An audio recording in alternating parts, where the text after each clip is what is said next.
Sure shot, baby!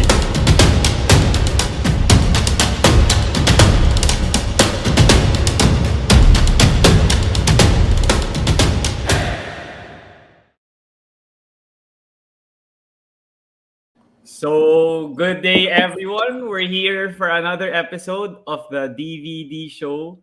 So, for today, we have a former center of the TNT Tropang Texters during their dynasty run in the early 2010s. And now he's also one of the best analysts for Signal. And he also has been analyzing the PBA Finals. So, I invited him now to preview the upcoming series between Magnolia and TNT. I'll now welcome here to the DVD show, Ali Peak. Thank you for joining me here on my podcast.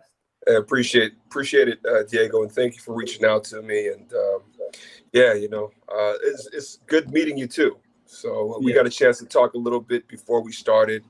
So I just want to let everybody know on the record, we both have green blood. Is that safe to say? We have both. I went to Rosario for the school. Okay, so all right, we're good. Yeah.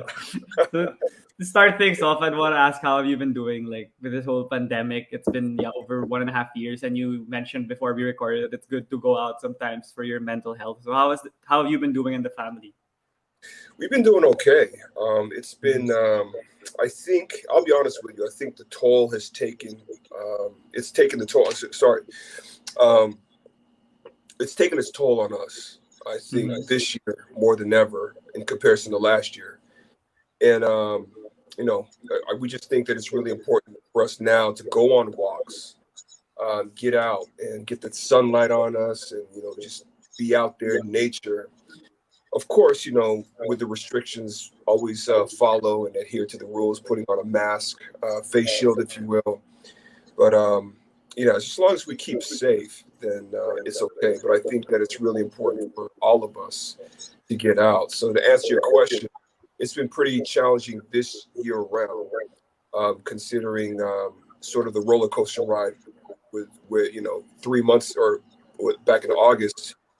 Our lives were once again affected. We were covering the games. We were right back into the studio. It was so nice to be back in the studio, Diego. You wouldn't believe it. Then all of a sudden, we get the rug pulled right out from under us. I mean, I'm talking like a week in or 2 weeks in, and all of a sudden, no more. So we're in a drought now. We don't know when we're going to come back. And then obviously we came back, I think, the first week of September. And then we've been able to be consistent all the way through. So I think it's just good for everybody to sort of venture out there and get out there. And, I think it's also, this sounds crazy, but expose yourself to nature around. I think it's very important for us human beings to do that, on that type of level. So, yeah. Yeah, you mentioned that it's been different with the whole adjustment to the games. It's been your job now that you've been covering the games. And you're playing all the way in Pampanga, but you need to cover it here from the studios of TV5. And it's been a fun conference despite the sudden hiatus for like a month, and then they resumed once again. And you needed to adjust with the way you cover the games. But then it's been great. And yeah, it's been now the finals already between Magnolia and TNT. And yeah, TNT's been your former team, so you know Coach Chot's system pretty well compared to Magnolia. So to start things off, I'd want to ask, what are your thoughts on TNT since they played recently last Sunday and they were against a star-studded San Miguel squad?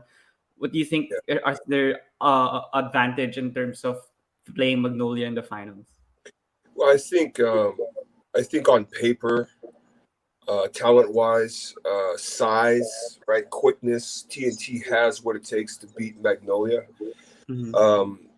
I think the biggest questions right now is, first of all, TNT, particularly the young guys, and I've been saying this for quite some time now, is the biggest challenge for them. And I'm talking about JP Erram, I'm talking about Troy Rosario, I'm talking about RR Pogoy, because they've been together for quite some time. Of course, Mike Williams is now into the picture. But those three guys, I think, finally got over that San Miguel hump. Yeah. And it has nothing to do with physical, Diego. That was all mental. You saw it in Game 6. Yeah. And they were up 3-2. Yeah. Sometimes there's that glass ceiling, right, that is very, very difficult to break because you know the magnitude. I've always said that there's the fear of failure, and then there's also the fear of being successful. When you're successful, now all of a sudden you're the big man on the hill. And even though TNT hasn't won a championship yet, they defeated San Miguel, which is not an easy task. For sure. And I explained this. I was on the game yesterday evening with Pablo de Rosario and Jet Manuel. And what I was trying to explain to them is that first run that like Jimmy Harvey, RDO, Jared Dillinger, that we went on, we had to go through San Miguel in the semifinals in order to play Alaska in the finals. TNT historically, up until that point, had never defeated San Miguel Beer. So it's a psychological thing. Every generation, it's a psychological thing playing against San Miguel Beer, and also in Never for that matter. And you walk into the arena thinking to yourself, we know we have the pieces, we know we have the talent and the skill set to beat this team. But then in the back of your mind, you're like, can we beat this team? Can we really beat them? Is it actually possible? All those thoughts, believe me, start going in your mind. And, not to take anything away from San Miguel, but that is the magnitude and that's the type of team you're dealing with. Because they don't just have you on a physical level, they have you on an emotional and mental level as well. So that they got over that hump. And that's very, very important now going into the finals. But their chances, now to answer your question, sorry. I just got to set the foundation, all right? Yeah. Going into Magnolia, this is a completely different team. And what they have to remind themselves is that they're not playing San Miguel anymore. They're playing a team that doesn't mind getting up and down the court. One of their biggest assets is defense, particularly their pressure defense, their full court defense. If you saw what Magnolia did to Moralco in that series, they had a hard time. Moralco had a hard time getting the ball across the court. Yeah. How many turnovers did they commit in the games that they lost? Yeah. And then how many times did Magnolia capitalize off of those turnovers? And then another thing is the rebound. You're talking about Magnolia as the #1 rebounding team in the elimination round and into the playoffs. That front line of Rafi Reyes, Ian Sangalang, Jackson Corpus coming off the bench, who is an energy guy, and then you got to deal with the beast, Abueva. Those are 4 guys that love to crash the offensive glass or the defensive glass, whichever you want to call it. But more effectively, more damaging to other teams is the offensive rebounding. So those two things, can TNT, those young guys, can they handle it up here mentally? I think they can. They have to be up for the challenge. The other challenge is who on that TNT team has the type of energy level that Jackson Corpus and the Beast have. And Reyes, can they match? Who are the players from that squad? Because if you look at TNT, you got a lot of kind of laid back guys, right? Personality wise. Okay. Who are the guys that are going to step up and match energy for energy, strength for strength? I think those are some of the challenges. Yeah. You mentioned about the energy that TNT needs to possess in order to find the notch higher of, in order to match the notch of Magnolia, because of, they even have Gio Halalon and Mark Baroka, who are really great energy guys for Magnolia. But then for TNT, what I wanted to ask was, do you think inserting Jason Castro to the starting lineup is something Coach Chot would continue doing, or playing also 4 small because he started Ryan Reyes in Game 7, or was just that like a parang bulaga lang for San Miguel more than a really strategy that he'd continue to do in the finals? Because Magnolia, you mentioned they're #1 in rebounding, so it's kind of tough to do 4 smalls. And if you put Castro at the first unit, it's gonna lessen the bench production because you could kind of put Yakib at the first 5 with RR and Mikey. I think, well, that's a very good question, Diego, because I actually talked to assistant coach Josh Reyes, the son of Coach Chot. And, Josh and I go way back to the Coca-Cola years, right? And I asked him, what was it? Because I didn't get a chance to watch that game. I just saw bits and pieces of it. But, talking to Josh, I started to get the whole picture. And he said that it was a matchup designed for that particular game. So what it was Ryan Reyes had been playing very good defense on Arwin Santos every time he checked them, every time he guarded them. Mhm. Right, and it worked out in their favor in that last game, Game 7, because Arwen only had 9 points. Right, he didn't really get off in the scoring department like we thought he would. So that was more of a matchup type thing. There was a 4-guard start, right? You had, I believe, RR, Ryan, Jason, Mikey Williams, and then you had Kelly, right? Yeah. So I don't know if they're going to do something like that. Maybe they will. Who knows? It really depends on the way the series goes going up against Magnolia, for sure. Yeah. And I think how about on the big men matchup? Like you mentioned that Magnolia has a lot of big men. That's why they are leading the league in rebounding. And even if Corpus and Abueva are undersized, they rack up the boards against any team. But then do Yeah. you think that TNT could when they kind of negates Ian Sangalang, since he's on a tear now, he's number 3 and the best player of the conference race, and since I think if they are able to put him into foul trouble or they are able to limit his damage on the offensive side, they don't have the other bigs because Corpus, Reyes, they're not really scorers. And on the other hand, you have Troy Rosario, Erram, and Kelly Williams. So do you think that's Yeah. an advantage for TNT for this series if ever they're able to do that? I think it is. You are hitting off on a lot of great points that I haven't thought about yet. But, and this is where the chess match begins, right? Because when you go to Moralco's side, I'm going to go back to Moralco real quick. They have a motion offense, but it doesn't move as much as TNT.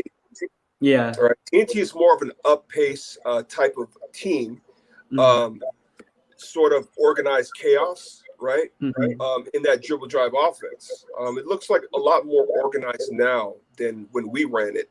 But you have a lot of movement in Coach Chot's offense. And it's not just the guards, but the bigs are constantly moving. They're constantly setting picks. They're constantly moving. It's not like you're going to have someone that posts up consistently the way maybe Renel Hugnatan posted up, right?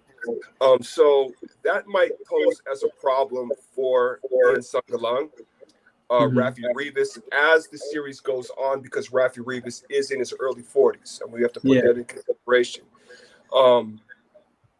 So they can't just stand around. They can't just stand around and defend. They actually have to move. They have to defend the pick and rolls. But the thing is, if you're going to rely on 2 bigs from Magnolia that can do that, Ian Sangalang and especially Rafi Reyes can do that. Rafi Reyes has been guarding pick and rolls very, very well throughout his entire career.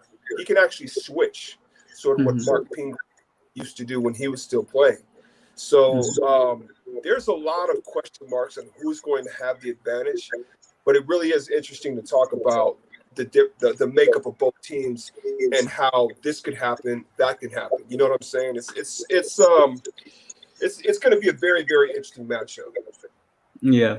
How about with the defense of TNT? I mean, yeah, a lot of people love the offense of TNT. Like they did the 4 guards against SMB and Arwin and the other veterans got surprised. And come second half, I think they were exhausted already because the first unit of SMBs pretty like under mid to high 30s already. So they couldn't keep up with Mikey, RR, and Troy, all these other young players of TNT. But then with Magnolia, they also run a lot. And Polly and Abueva are 2 of their best players on their team, arguably. And who do you think in TNT side, since they also need to focus on defense now, and they played great defense on like the 8 superstars of SMB. But then do you see like maybe a Kib Montalvo or Herwela guarding Paulie, and then who do you think could guard Abueva, maybe Cobuntin or something?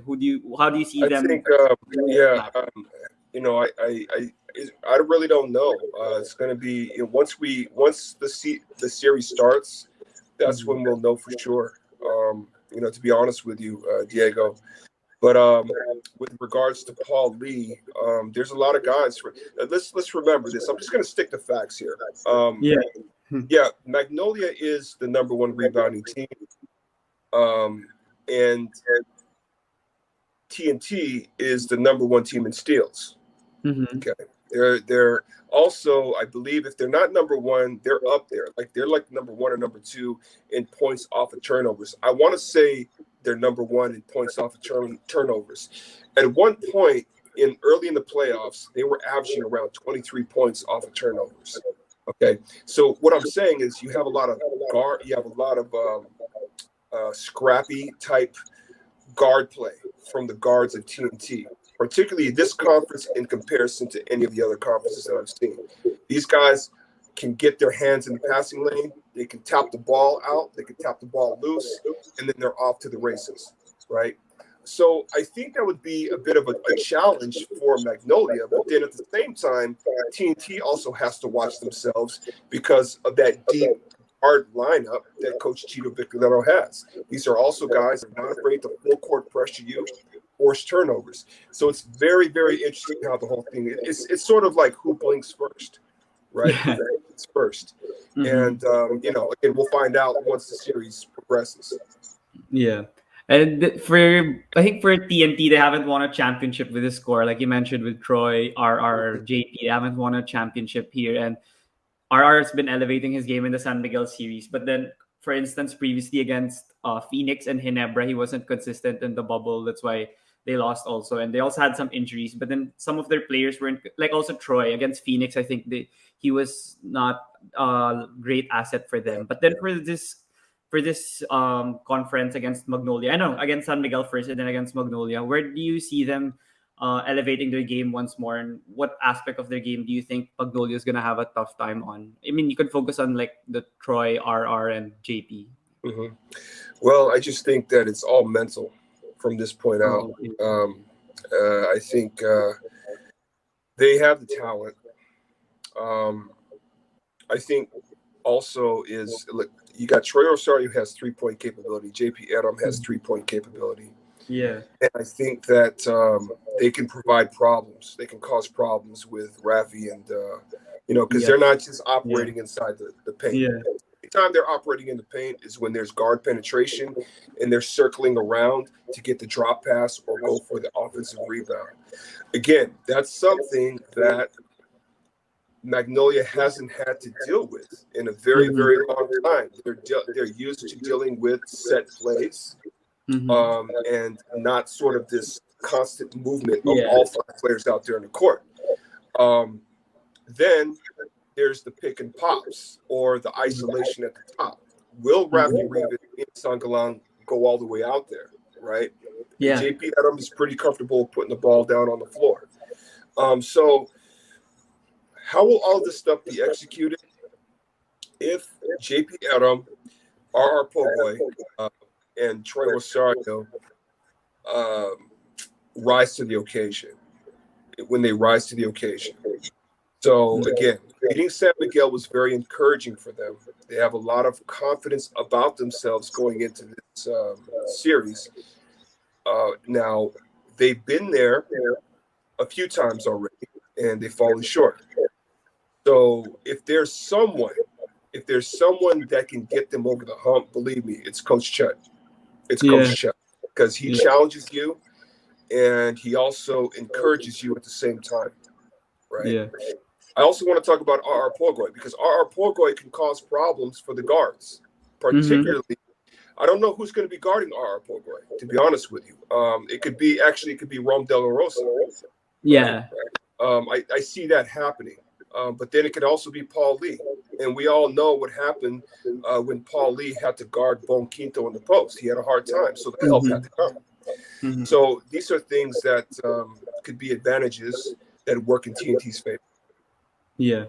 And going into the side of Magnolia, like you mentioned that there's a lot of motion offense here on TNT. I mean, yeah, Meralco also had that on their arsenal in the semifinals. But then TNT is a whole new world game because of the talent.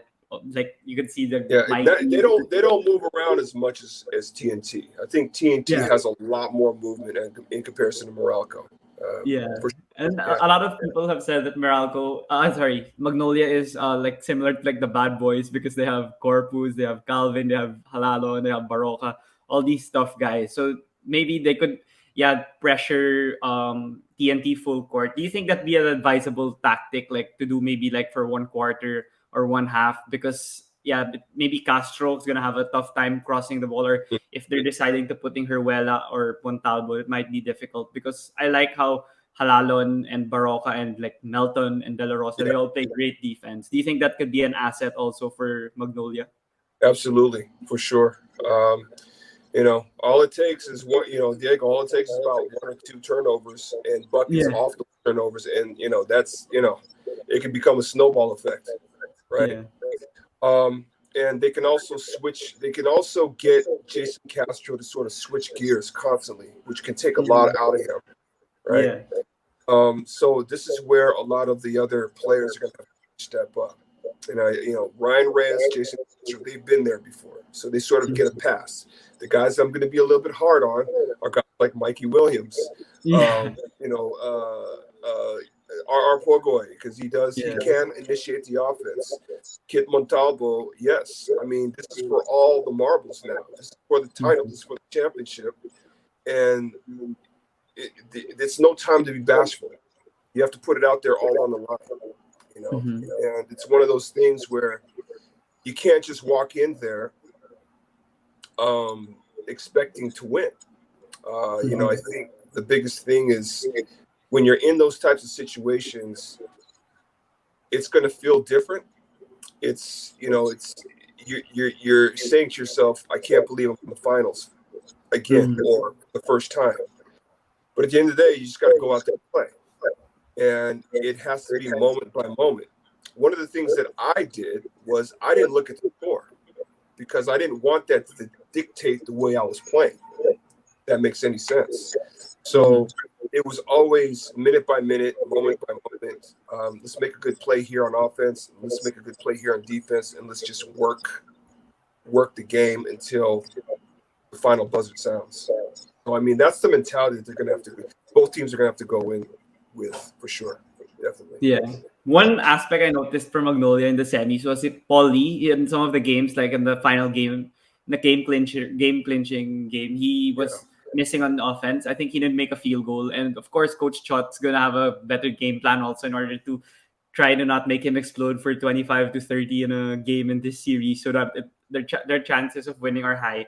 So how do you think Magnolia could try to have an alternative if Paulie still can't find his game, because he's one of the catalysts of their offense, and of course their best wing defender of TNT will defend him. Who do you think could complement him, or who do you think could add scoring production?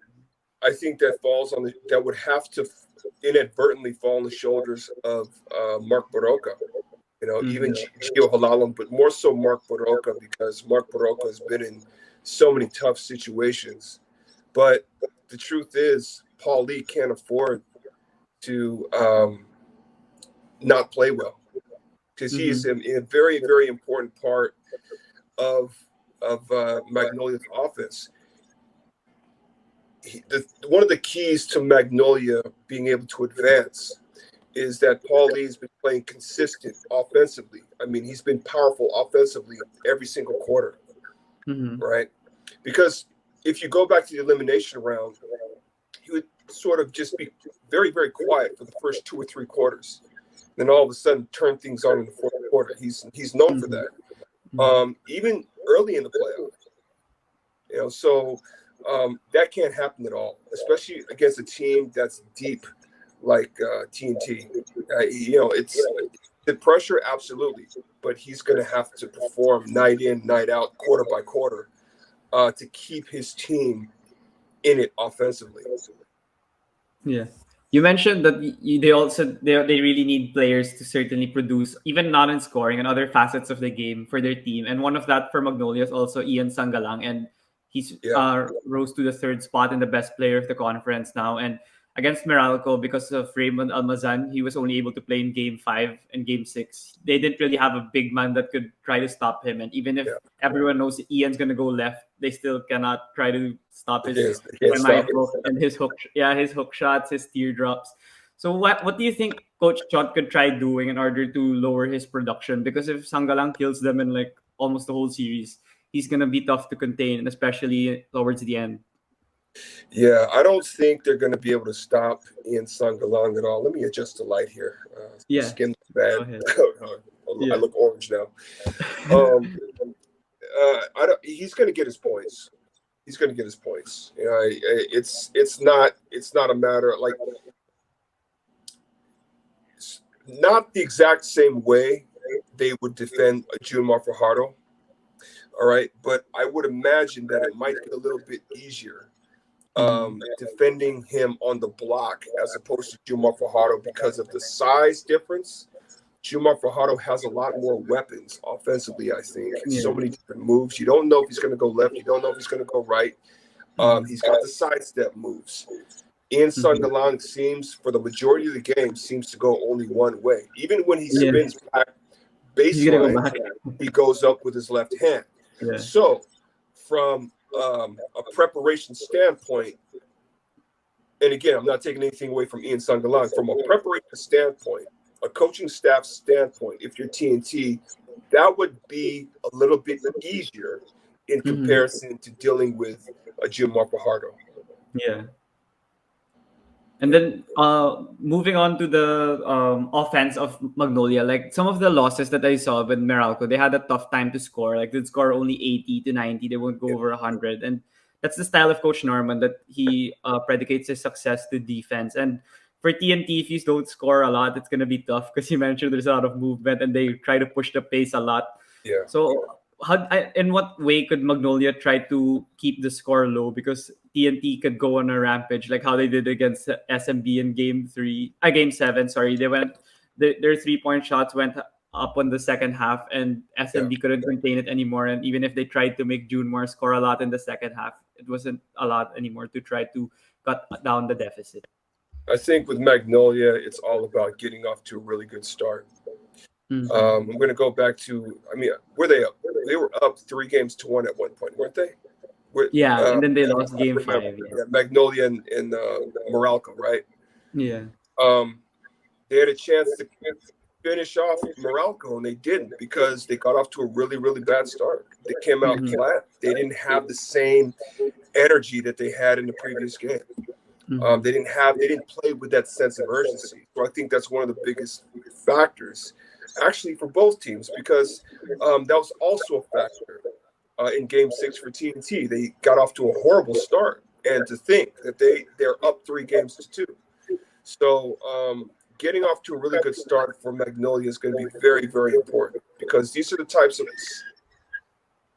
with the exception of maybe Paul Lee, these are the types of players that it's really important to knock down the first few shots. And then everything starts after that.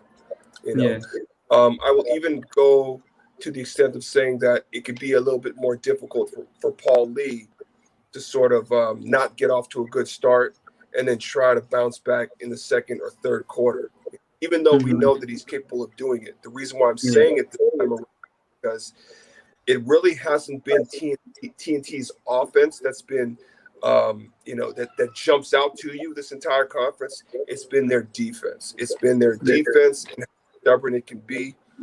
And so that's why I say that it's really important for Paul Lee and Magnolia to really get off to good starts each game. You mentioned that TNT's been really great in defense, and that's one factor that I've noticed a lot. Like before, when they had Ray Parks, Pogoy, Castro, like everyone just loves their offense and they could spread it out and they have so many options. But their defense this season has been excellent.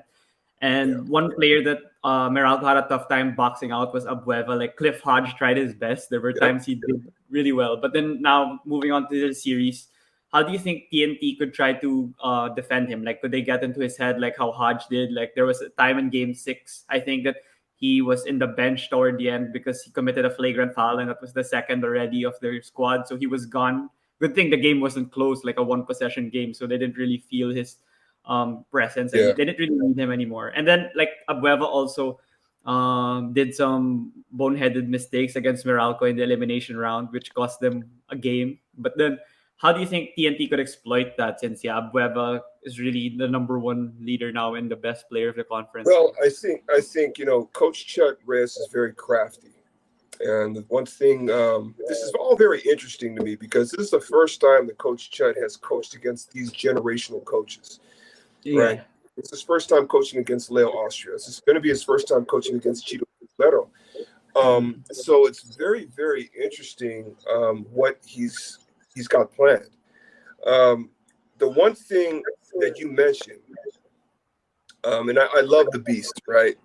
the bonehead plays. Now, you didn't hear this is not coming from me, but this is definitely coming from coaches around the league. All right, is that he's great. He's out there, like there's a reason. There's more than enough reason for him to be best player of the conference. All right, he absolutely deserves that. However, he does make mistakes, and those mistakes sometimes can become a domino effect.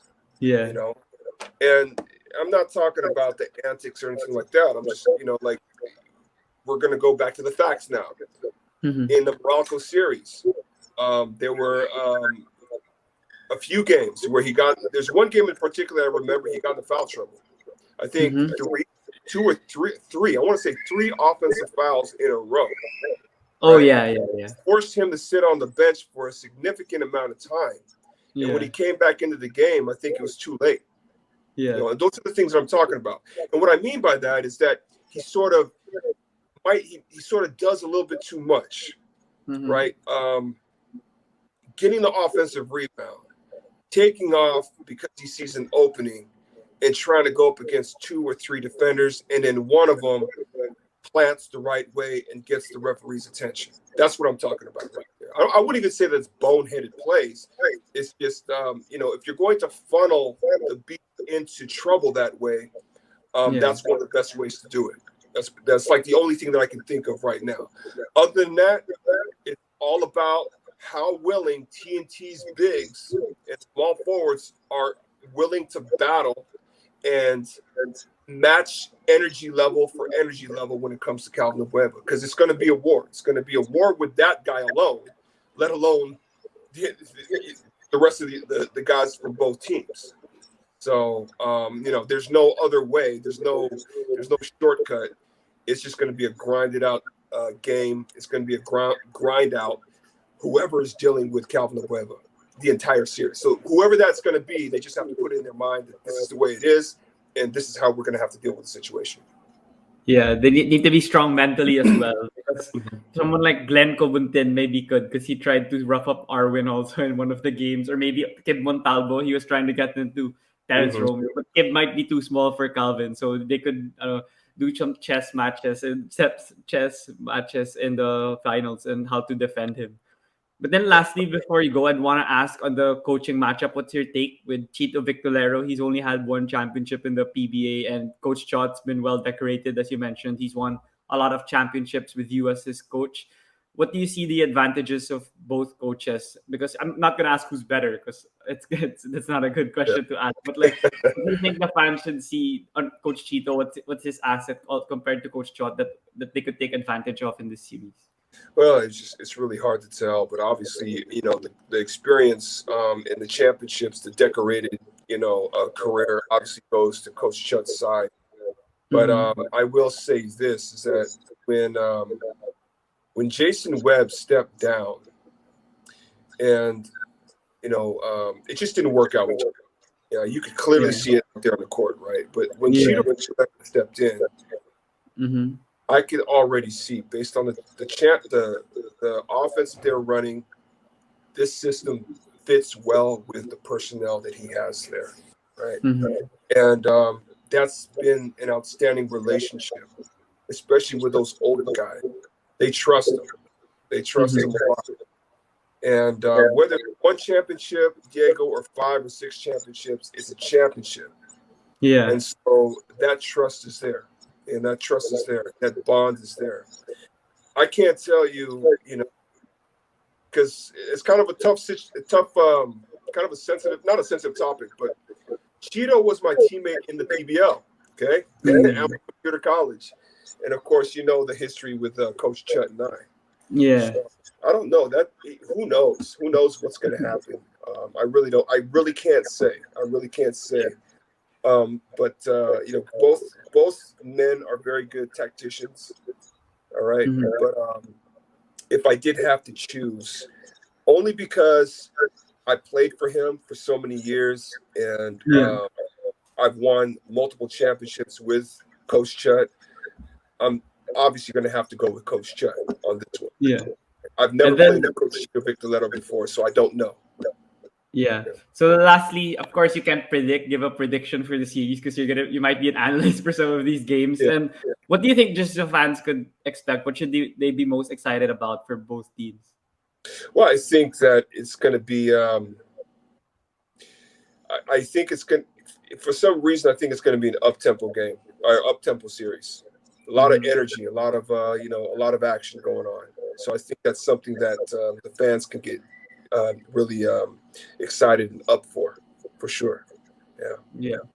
So I think that's all the time we have for today, Yeah. Ali. Thank you for giving me some of your time to preview the 2021 PBA Finals. And before you go, do you have any final message? Oh, just Diego, thanks a lot. It's really good meeting you, and let's do this again. I really apologize because of the short time, but I also say thank you for being understanding.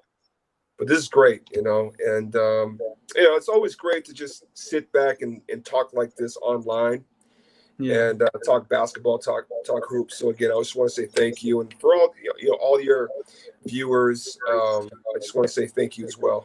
This is really fun, really good. Yeah. Thank you so much again, Ali, and I hope to invite you soon. Maybe after the series, we could discuss if the takes we said really match what happened in real life. So before you go, is it okay if we take a picture? Yeah, let's do it. Okay, I'll take it from here. Can you send it to me too? All right. Yeah, sure. 1, 2, 3. Okay, thank you so much, Ali. Stay safe out there, and hope to see you soon. You too. Okay. Thanks a lot, Diego. Appreciate it. Thank you.